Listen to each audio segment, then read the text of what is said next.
Viewers, আপনারা যারা দেখছেন, কোরবানির গরুকে পানি খাওয়াইতে হলে আগে একটু এই পানিতে একটু লবণ মিশিয়ে দিবেন, তারপরে এরকম আটা দিবেন।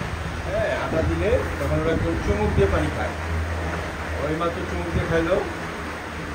হ্যাঁ, এতক্ষণ পানি খাচ্ছিল না, সে এখন আবার দেখেন, আবার সে যাবে, আবার খাবে। এটা মজাই মজা, মজাই মজা, মজাই মজা।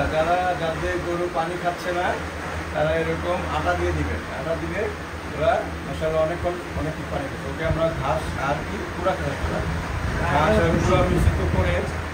হ্যাঁ, আমার অ্যাসিস্ট্যান্ট বক্সি, সে হলো গরু বিশেষজ্ঞ, মানে পালার ক্ষেত্রে সে তার নিজের গরু আছে, তাকে এরকম ঘাস খাওয়ায়।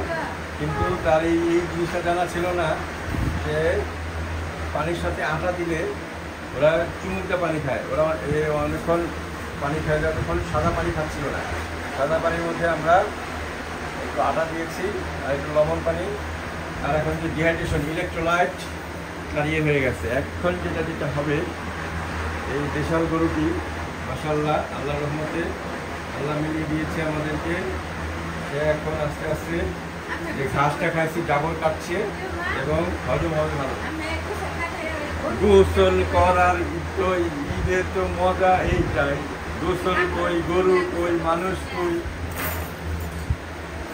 ছুটেট বুটেট হইয়া থাকলে সে বাংলাদেশি কালচার মানে না। ঘুম ভাঙ ইহুদি নাসারাদের আউটফিট শুধু যখন অফিস আদালত তখনই চলবে ভুং ভাঙ। আমরা বাংলাদেশি হইয়াও আমরা যাতে উঠতে পারি কিভাবে? এইভাবে আমাদের নিজস্ব একটা স্টাইল থাকবে।